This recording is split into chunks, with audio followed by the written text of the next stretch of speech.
नमस्कार मित्रों, आपका मेरे चैनल स्टडी विद संध्या में बहुत बहुत स्वागत है।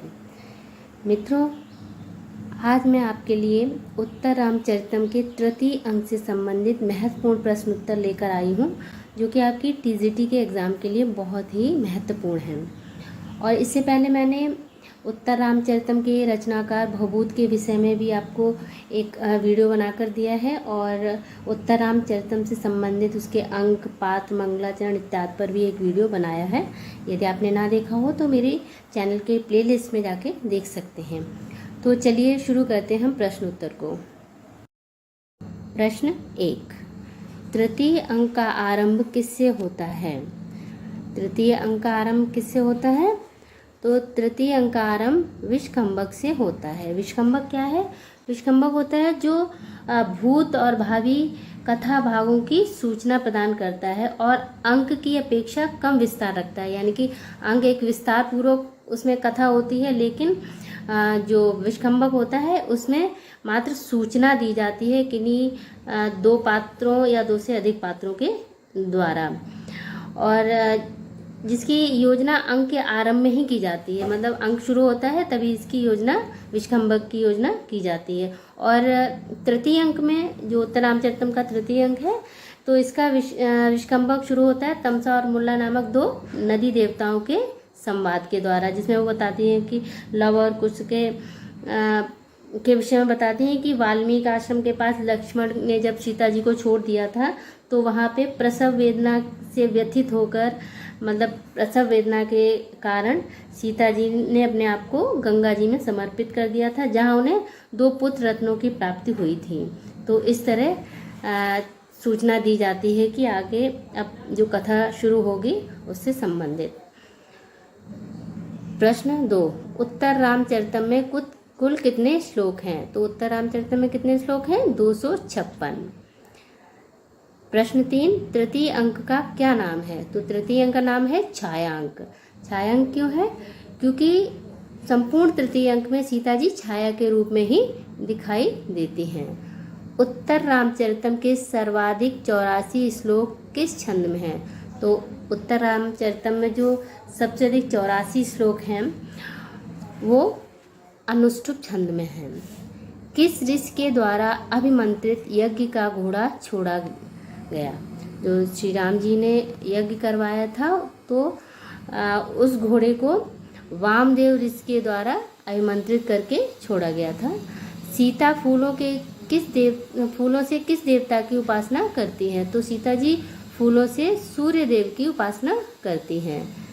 सीता राम को कितने वर्षों के अंतराल में देखती हैं? तो सीता राम जी को, जब राम जी ने सीता को वनवास दे दिया था, उसके बाद कितने वर्षों के अंतराल में सीता जी देखती हैं राम को? तो 12 वर्षों के अंतराल में। उत्तर रामचरितम में कुल कितने अलंकारों का प्रयोग हुआ है? तो संपूर्ण उत्तर रामचरितम में 38 यानी 38 अलंकारों का प्रयोग हुआ है। प्रश्न 9, पुट्पाक प्रतीकाशो रामस्य करुणो रसा किसका कथन है? ये बहुत ही इंपॉर्टेंट सूक्ति है। तो ये कथन मुरला का है। प्रश्न 10, मोहे मोहे राम भद्रस्य जीवम स्वैरम स्वैरम प्रेरितैस्तर्पयेति। इस पंक्ति का वक्ता कौन है? तो इस पंक्ति का वक्ता भी मुरला है, मुरला नामक नदी। प्रश्न 11, श्री राम ने सोमवीत किसके लिए प्रयुक्त किया है? तो श्री राम जी ने सोमवीत ऋष्यशृंग के लिए प्रयुक्त किया है। ऋष्यशृंग श्री राम जी की बहन के पति हैं। तमसा और मुरला कौन है? तो तमसा और मुरला दो नदियां हैं। प्रश्न 13, अवदित गत यामः रात्रेव व्यरंसीत किसका कथन है?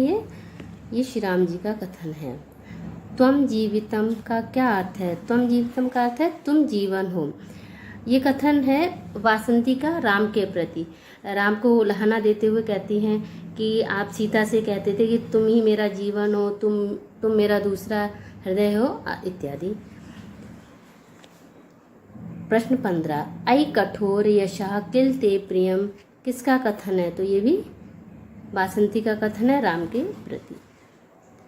प्रश्न 16, विपाक शब्द का क्या अर्थ है? तो विपाक शब्द का अर्थ है दुरावस्था यानी बुरी अवस्था। प्रश्न 18, करुणस्य मूर्तिर अथवा शरीरिणी किसका कथन है? तो ये तमसा का कथन है सीता के प्रति। एको रसा करुण एव उक्त किस अंक में वर्णित है? तो एको रसा करुण एव ये तृतीय अंक के समाप्ति पर बोली जाती है।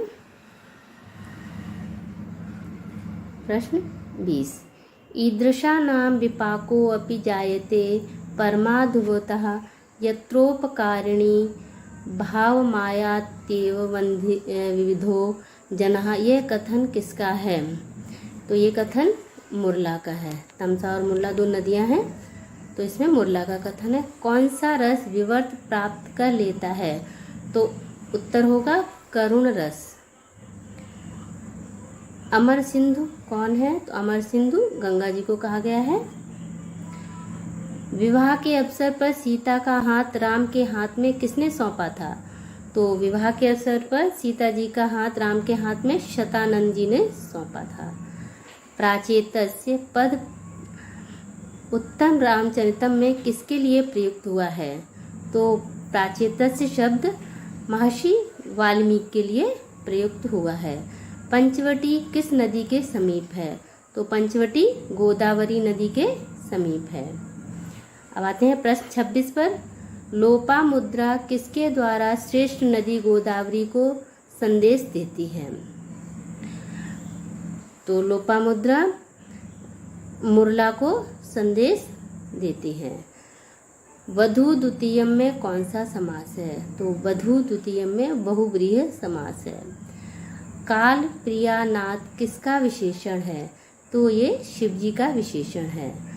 उत्तर रामचरितम में सर्वाधिक किस अलंकार का प्रयोग हुआ है? तो उत्तर रामचरितम में सर्वाधिक उपमा अलंकार का प्रयोग हुआ है।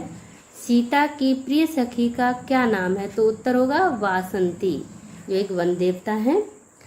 स्पर्शः पुरा परिचितो नियतम स एव यह कथन किसका है?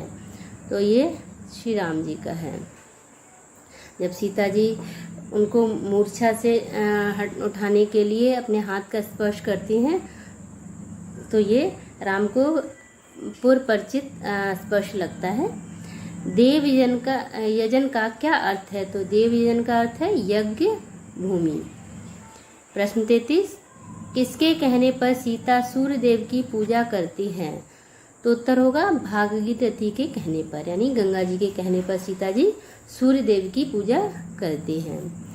अगस्त की पत्नी का क्या नाम है? तो महर्षि अगस्त की पत्नी का नाम है लोपामुद्रा। वधू द्वितीयम शब्द का क्या अर्थ है? तो वधू द्वितीयम का अर्थ है पत्नी के साथ। तृतीय अंक में कुल कितने श्लोक हैं? तो तृतीय अंक में 48 यानी 48 श्लोक हैं। पुरोत्पीड़े तटाकस्य परिवाह प्रतिक्रिया से क्या तात्पर्य है? तो इसका अर्थ होगा तालाब में अधिक जल भर जाने पर उसको निकालना ही एकमात्र संरक्षण का उपाय है।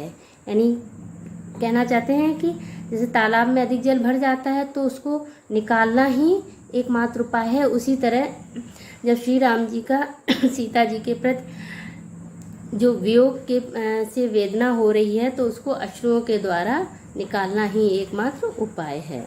उत्तर रामचरितम में लव कुश के जन्म के रहस्य का उद्घाटन कैसे होता है? तो ये विषखंभक के द्वारा होता है।